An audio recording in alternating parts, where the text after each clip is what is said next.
भारत माता की। भारत माता की। भारत माता की। सरदार साहब की ओजस्व वाणी स्टैच्यू ऑफ यूनिटी के समीप ये भव्य कार्यक्रम एकता नगर का ये विहंगम दृश्य और यहां हुई शानदार परफॉर्मेंसेस, ये मिनी इंडिया की झलक, सब कुछ कितना अद्भुत है, कितना प्रेरक है। 15 अगस्त और 26 जनवरी की तरह ही 31 अक्टूबर को होने वाला ये आयोजन पूरे देश को नई ऊर्जा से भर देता है। मैं राष्ट्रीय एकता दिवस पर सभी देशवासियों को बहुत बहुत बधाई देता हूं।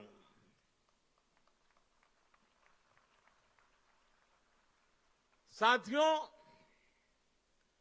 इस बार का राष्ट्रीय एकता दिवस अद्भुत संयोग लेकर आया है। एक तरफ आज हम एकता का उत्सव मना रहे हैं, वहीं दूसरी तरफ दीपावली का भी पावन पर्व है। दीपावली दीपों के माध्यम से पूरे देश को जोड़ती है, पूरे देश को प्रकाशमय कर देती है। और अब तो दीपावली का पर्व भारत को दुनिया से भी जोड़ रहा है। अनेक देशों में इसे राष्ट्रीय उत्सव की तरह मनाया जा रहा है। मैं देश और दुनिया में बसे सभी भारतीयों को, भारत के शुभचिंतकों को दीपावली की अनेक अनेक शुभकामनाएं देता हूं।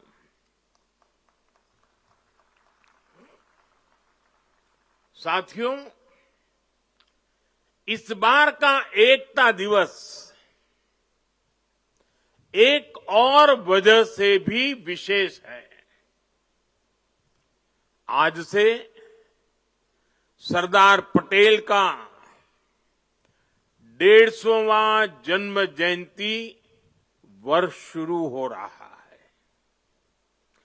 आने वाले 2 वर्षों तक देश सरदार पटेल की 150वीं जन्म जयंती का उत्सव मनाएगा।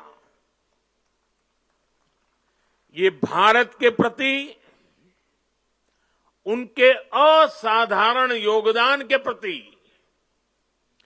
देशवासियों की कार्यांजलि है। 2 वर्ष का ये उत्सव एक भारत श्रेष्ठ भारत के हमारे संकल्प को मजबूत करेगा।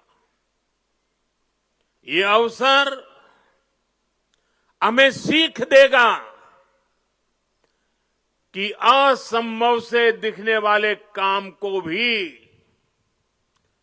संभव बनाया जा सकता है। जब भारत को आजादी मिली थी तो दुनिया में कुछ लोग थे जो भारत के बिखरने का आकलन कर रहे थे, और अभी हमने सरदार साहब की वाणी में उसका विस्तार से बयान सुना। उन लोगों को जरा भी उम्मीद नहीं थी कि सैकड़ों रियासतों को एकजुट करके फिर से एक भारत का निर्माण हो पाएगा। लेकिन सरदार साहब ने ये करके दिखाया। ये इसलिए संभव हुआ क्योंकि सरदार साहब व्यवहार में यथार्थवादी, संकल्प में सत्यवादी, कार्य में मानवतावादी और ध्येय में राष्ट्रवादी थे।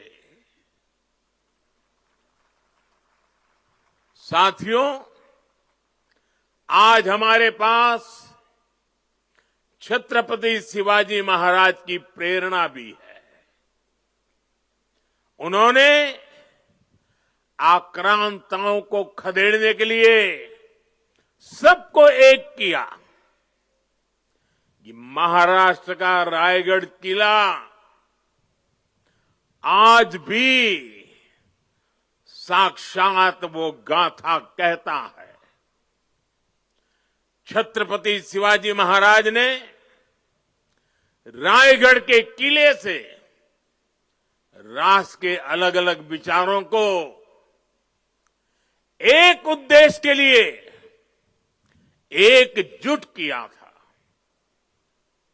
आज यहां एकता नगर में हम रायगढ़ के उस ऐतिहासिक किले के उसकी छवि हमारे सामने प्रेरणा का प्रतीक बन के खड़ी है।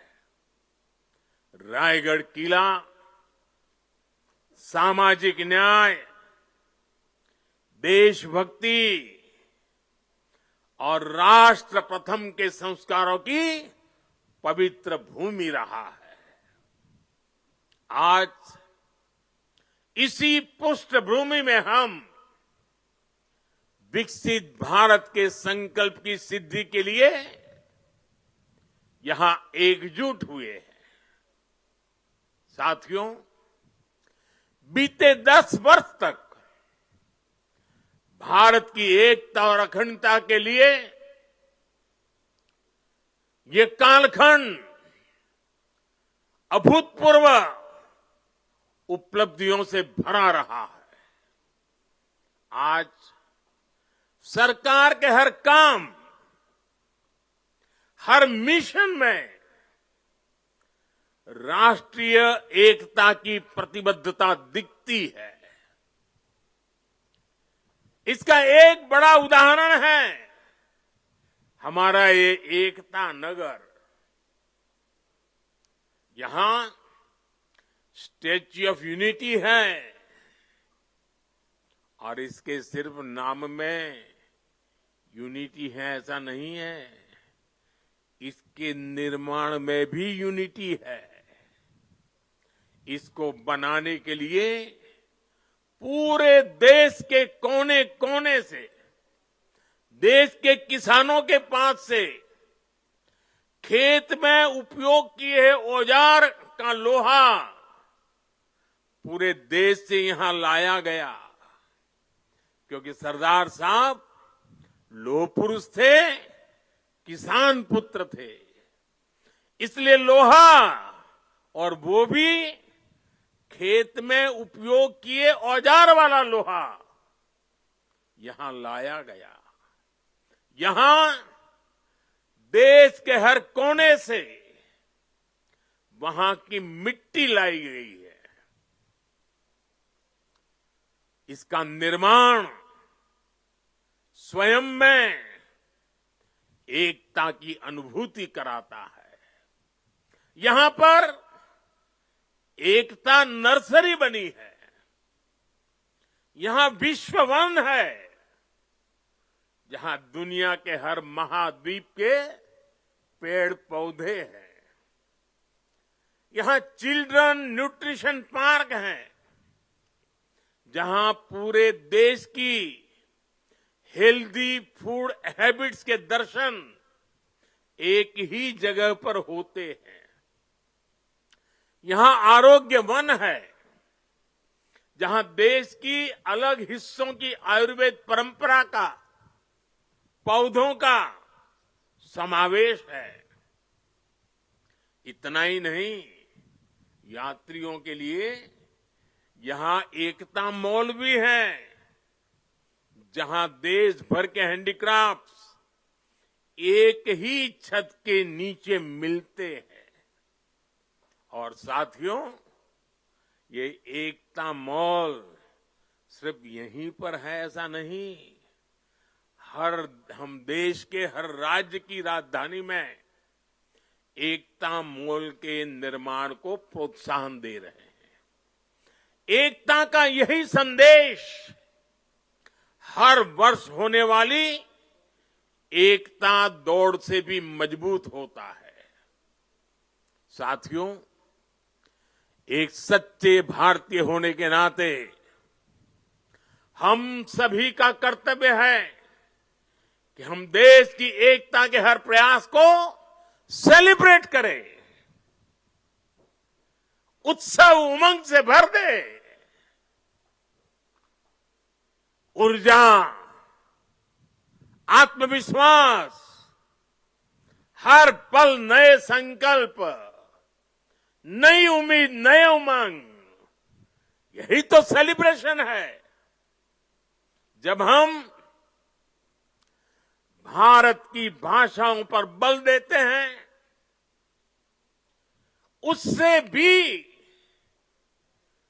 एकता की एक मजबूत कड़ी हमें जोड़ती है।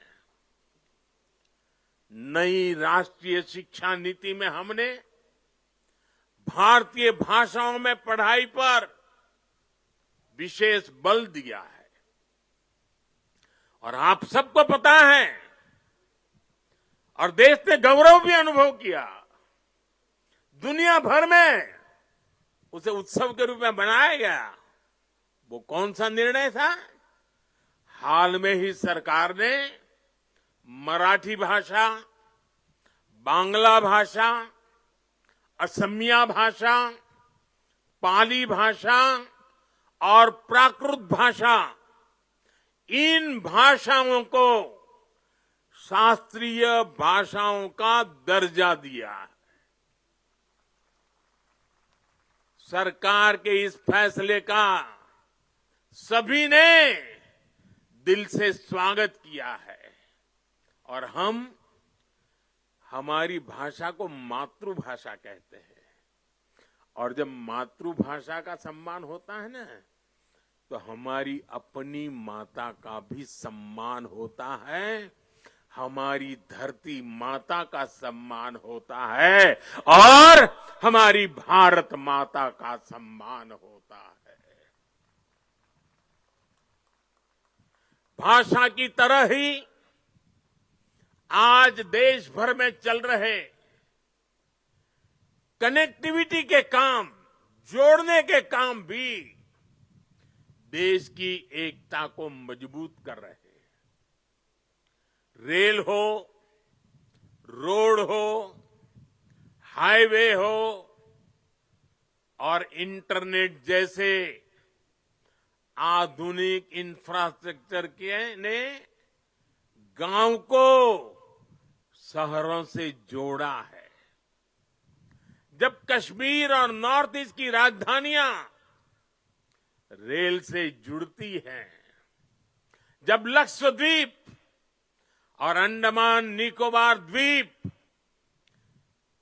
अंडर सी केबल से तेज इंटरनेट से जुड़ते हैं, जब पहाड़ों पर लोग मोबाइल नेटवर्क से जुड़ते हैं, तब विकास की दौड़ में पीछे छूट जाने का भाव समाप्त हो जाता है आगे बढ़ने की नई ऊर्जा अपने आप जन्म लेती है।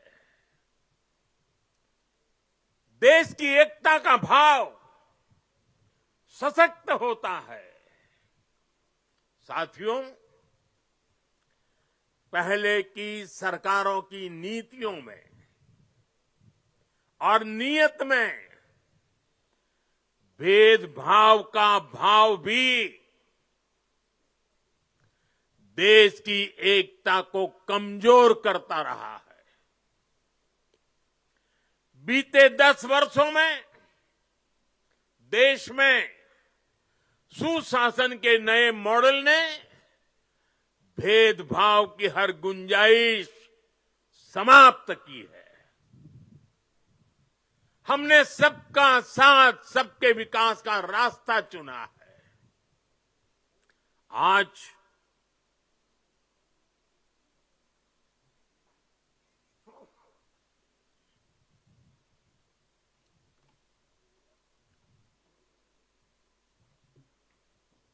आज हर घर जल इस योजना से बिना भेदभाव जल पहुंचाने का प्रयास हो रहा है। आज पीएम किसान सम्मान निधि सबको मिलती है तो सबको बिना भेदभाव मिलती है। आज पीएम आवास के घर मिलते हैं तो सबको बिना भेदभाव मिलते हैं। आज आयुष्मान योजना का लाभ मिलता है तो बिना भेदभाव हर पात्र व्यक्ति को इसका फायदा होता है। सरकार की इस अप्रोच ने समाज में, लोगों में दशकों से व्याप्त असंतोष को समाप्त किया है। इस वजह से लोगों का सरकार पर भरोसा बढ़ा है, देश की व्यवस्थाओं पर भरोसा बढ़ा है। विकास और विश्वास की यही एकता एक भारत श्रेष्ठ भारत के निर्माण को गति देती है। और मुझे पूरा विश्वास है हमारी हर योजना में, हमारी हर नीति में और हमारी नीयत में एकता हमारी प्राण शक्ति है। इसे देख करके, सुन करके सरदार साहब की आत्मा जहां भी होगी हमें अवश्य आशीर्वाद देती होगी। साथियों, पूज्य बापू महात्मा गांधी कहा करते थे, विविधता में एकता को जीने के हमारे सामर्थ्य की निरंतर परीक्षा होगी। गांधी जी ने कहा था और आगे कहा था, इस परीक्षा को हमें हर हाल में पास करते रहना है। बीते 10 साल में भारत ने विविधता में एकता को जीने के हर प्रयास में सफलता पाई है। सरकार ने अपनी नीतियों और निर्णयों में एक भारत की भावना को लगातार मजबूत किया है। आज वन नेशन वन आइडेंटिटी यानी आधार की सफलता हम सब देख रहे हैं और दुनिया इसकी चर्चा भी करती है। पहले भारत में अलग अलग टैक्स सिस्टम थे। हमने one nation one tax system GST बनाया। हमने one nation one power grid से देश के पावर सेक्टर को मजबूत किया। वरना एक वक्त था कहीं बिजली तो होती थी, कहीं अंधेरा होता था, लेकिन बिजली पहुंचाने के लिए ग्रिड टुकड़ों में बटी पड़ी थी। हमने वन नेशन वन ग्रिड इस संकल्प को पूरा किया। हमने one nation one ration card से गरीबों को मिलने वाली सुविधाओं को एक साथ जोड़ दिया, एकीकृत किया।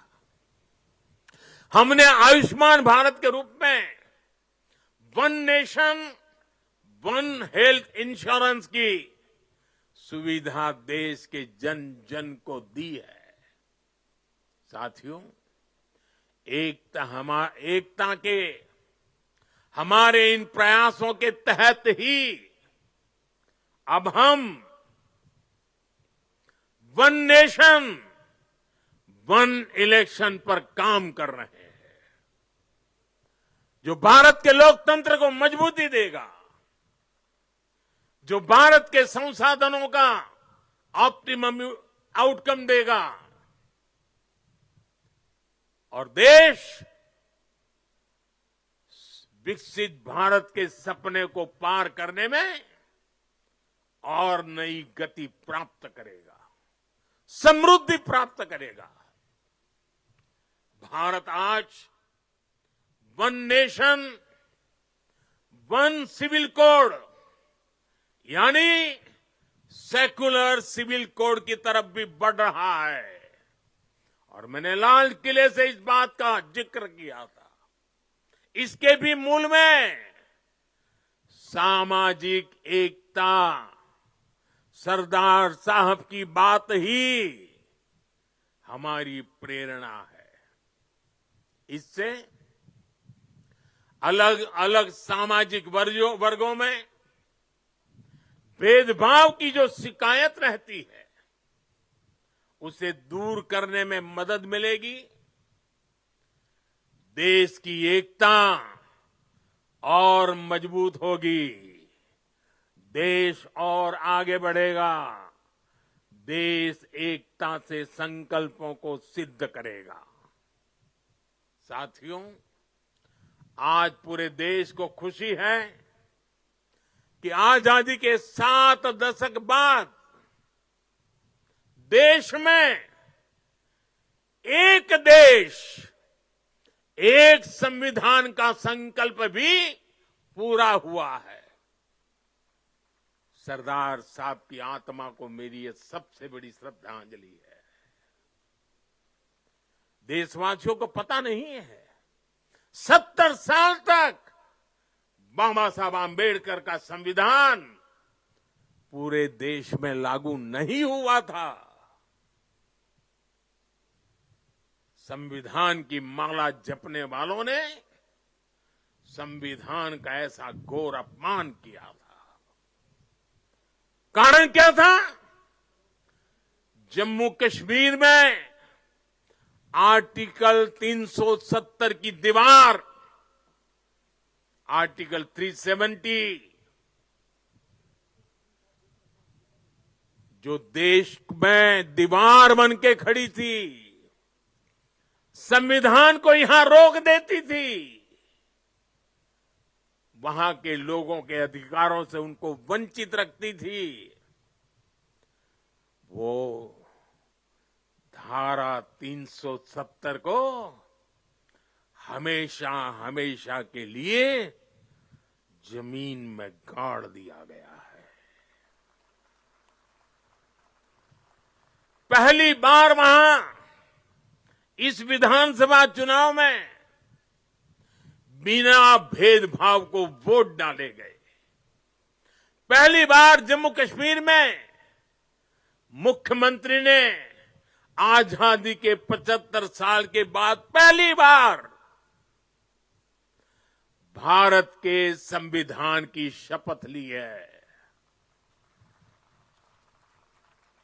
ये दृश्य अपने आप में भारत के संविधान निर्माताओं को अत्यंत संतोष देता होगा, उनकी आत्मा को शांति मिलती होगी और ये भी संविधान निर्माताओं के प्रति हमारी नम्र श्रद्धांजलि है।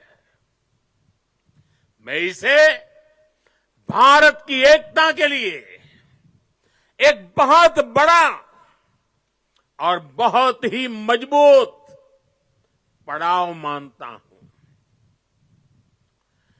जम्मू कश्मीर की देशभक्त जनता ने अलगाव और आतंक के बरसों पुराने एजेंडे को खारिज कर दिया है। उन्होंने भारत के संविधान को, भारत के लोकतंत्र को विजयी बनाया है।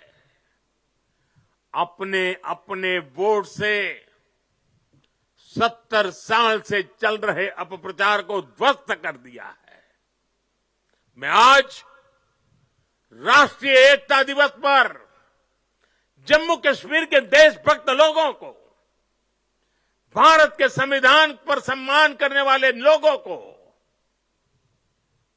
बहुत ही आदरपूर्वक सैल्यूट करता हूं।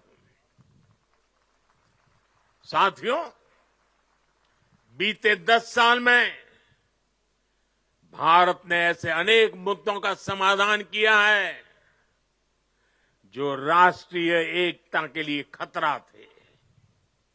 आज आतंकियों के आकाओं को पता है कि भारत को नुकसान पहुंचाया तो भारत उन्हें छोड़ेगा नहीं। आप नॉर्थ ईस्ट में देखिए कितने बड़े संकट थे। हमने संवाद से, विकास और विश्वास से अलगाव की आग को शांत किया। बोडो समझौते ने असम में 50 सालों का विवाद खत्म किया है। ब्रू रियांग एग्रीमेंट, इसके कारण हजारों विस्थापित लोग अनेक दशकों के बाद अपने घर लौटे हैं।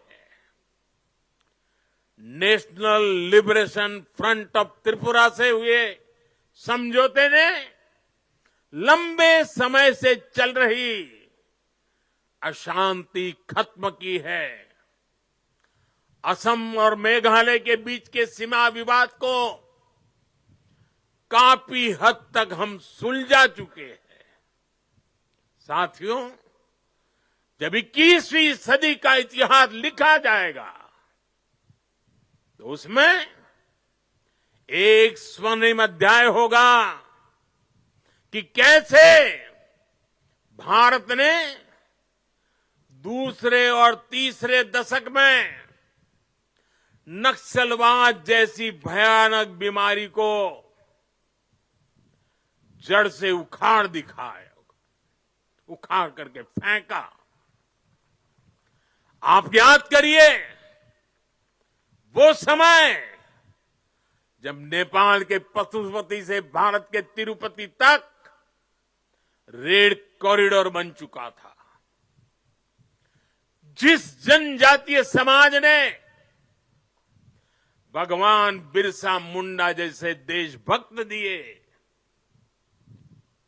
जिन्होंने हमारे सीमित संसाधनों के बावजूद भी देश के हर कोने में मेरे आदिवासी भाई बहनों ने आजादी के लिए अंग्रेजों से मुकाबला किया,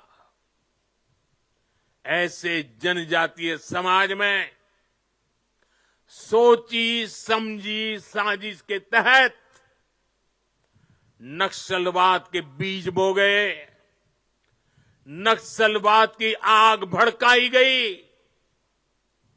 ये नक्सलवाद भारत की एकता और अखंडता के लिए बहुत बड़ी चुनौती बन गया था। मुझे संतोष है कि बीते 10 साल के अथक प्रयासों से आज नक्सलवाद भी भारत में अपनी अंतिम सांसें गिन रहा है।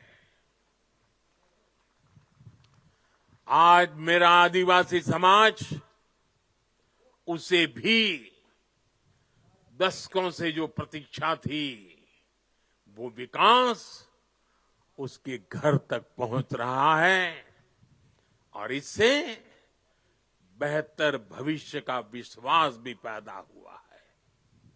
साथियों, आज हमारे सामने एक ऐसा भारत है जिसके पास दृष्टि भी है, दिशा भी है। इतना ही नहीं, इसके साथ जो जरूरी है, दृष्टि हो, दिशा हो, लेकिन उसे जरूरत होती है दृढ़ता की। आज देश के पास दृष्टि है, दिशा है और दृढ़ता भी है। ऐसा भारत जो सशक्त भी है, ऐसा भारत जो समावेशी भी है, ऐसा भारत जो संवेदनशील भी है, ऐसा भारत जो सतर्क भी है, जो विनम्र भी है और विकसित होने की राह पर भी है। ऐसा भारत जो शक्ति और शांति दोनों का महत्व जानता है। दुनिया भर में मची भारी उथल पुथल के बीच सबसे तेज गति से विकास करना ये सामान्य बात नहीं है। जब अलग अलग हिस्सों में युद्ध हो रहे हो, तब युद्ध के बीच बुद्ध के संदेशों का संचार करना सामान्य नहीं है। जब दुनिया के अलग अलग देशों में रिश्तों का संकट है, तब भारत का विश्व बंधु बनकर उभरना सामान्य नहीं है। जब दुनिया में एक देश की दूसरे देश से दूरी बढ़ रही है, तब दुनिया के देश भारत से निकटता बढ़ा रहे हैं। ये सामान्य नहीं है, ये नया इतिहास रचा जा रहा है। आखिर भारत ने ऐसा क्या किया है?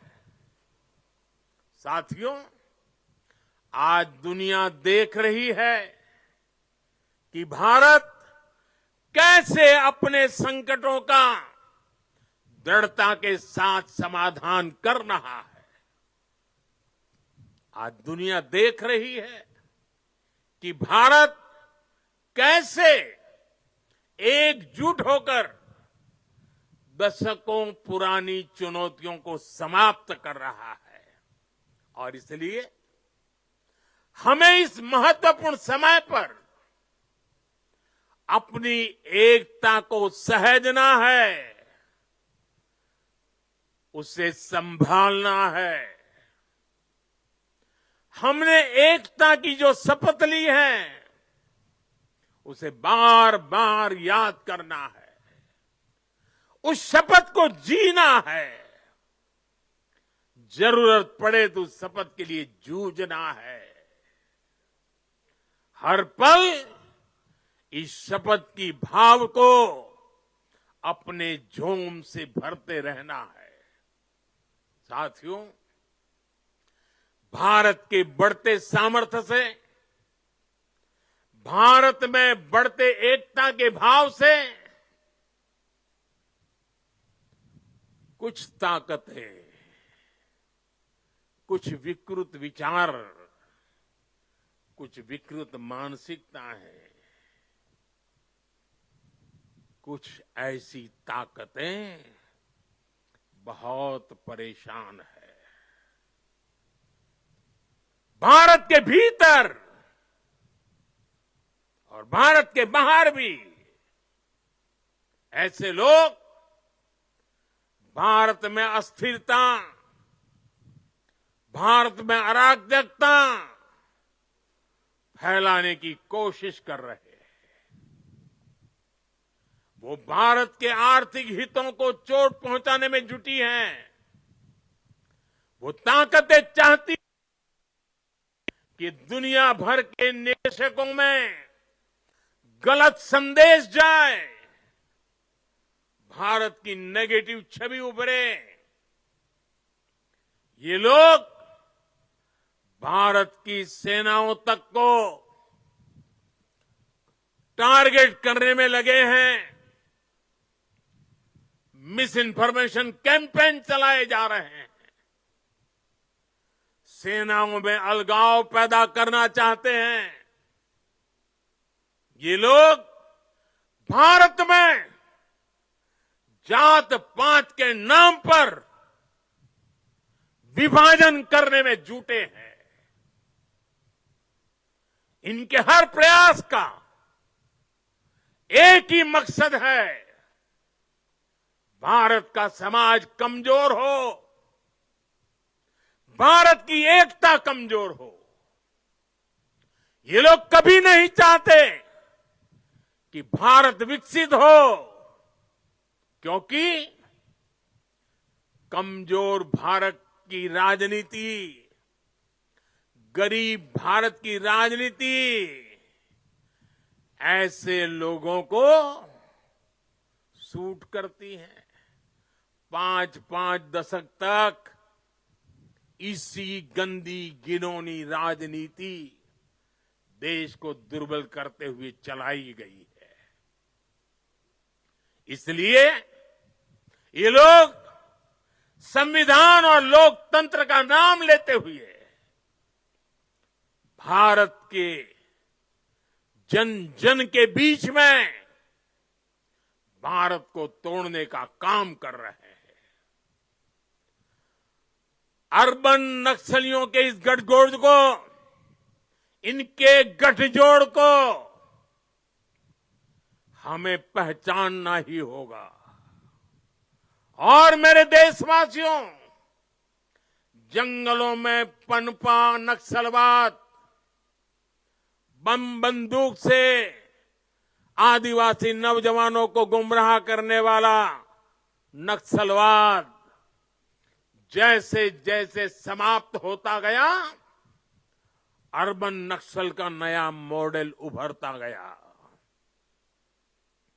हमें देश को तोड़ने के सपने देखने वाले, देश को बर्बाद करने के विचार को लेकर के चलने वाले, मुंह पर जूठे नकाब पहने हुए लोगों को पहचानना होगा, उनसे मुकाबला करना ही होगा। साथियों, आज हालत ये हो गई है कि आजकल एकता की बात करना तक गुनाह बना दिया गया है। एक समय था जब हम बड़े गर्व के साथ स्कूल, कॉलेज में, घर में, बाहर सहज रूप से एकता के गीत गाते थे। जो पुराने लोग हैं उनको पता है हम क्या गीत गाते थे। हिंद देश के निवासी सभी जन एक है, हिंद देश के निवासी सभी जन एक है, रंग रूप वेश भाषा चाहे अनेक है। ये गीत गाए जाते थे। आज की तारीख में कोई ये गीत गाएगा तो उसको अरबन नक्सलों की जमात गालियां देने का मौका पकड़े लेगी। और आज कोई अगर कह दें कि एक है तो सेफ है, तो ये लोग एक है तो सेफ है उसको भी गलत तरीके से परिभाषित करने में लगेंगे। जो लोग देश को तोड़ना चाहते हैं, जो लोग समाज को बांटना चाहते हैं, उन्हें देश की एकता अखर रही है। और इसलिए मेरे देशवासियों, हमें ऐसे लोगों से, ऐसी विचारों से, ऐसी प्रवृत्ति से, ऐसी वृत्ति से पहले से भी ज्यादा सावधान होने की जरूरत है। हमें सावधान रहना है। साथियों, हम सब सरदार साहब को, उनके विचारों को जीने वाले लोग हैं। सरदार साहब कहते थे, भारत का सबसे बड़ा लक्ष्य एकजुट और मजबूती से जुड़ी शक्ति बनने का होना चाहिए।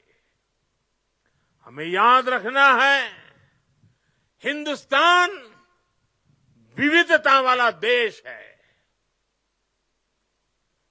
हम विविधता को सेलिब्रेट करेंगे, तभी एकता मजबूत होगी। आने वाले 25 साल एकता के लिहाज से बहुत ही महत्वपूर्ण है। इसलिए एकता के इस मंत्र को हमें कभी भी कमजोर नहीं पड़ने देना है। हर झूठ का मुकाबला करना है, एकता के मंत्र को जीना है। और ये मंत्र, ये एकता, ये तेज आर्थिक विकास के लिए भी, विकसित भारत बनाने के लिए, समृद्ध भारत बनाने के लिए बहुत जरूरी है। ये एकता सामाजिक सद्भाव की जड़ी बूटी है। सामाजिक सद्भाव के लिए ये बहुत जरूरी है। अगर हम सच्चे सामाजिक न्याय को समर्पित है, सामाजिक न्याय हमारी प्राथमिकता है, तो एकता सबसे पहली पूर्व शर्त है। एकता बनाए रखना है। ये बेहतर सुविधाओं के निर्माण के लिए बिना एकता को गाड़ी चल नहीं सकती है। ये नौकरी के लिए, निवेश के लिए एकता जरूरी है। आइए हम एक होकर एक साथ आगे बढ़े। एक बार फिर आप सभी को राष्ट्रीय एकता दिवस पर मेरी ढेर सारी शुभकामनाएं। मैं कहूंगा, सरदार साहब, आप सब बोलिए, अमर रहे, अमर रहे। सरदार साहब, सरदार पटेल, सरदार पटेल, सरदार पटेल। भारत माता की, भारत माता की, भारत माता की।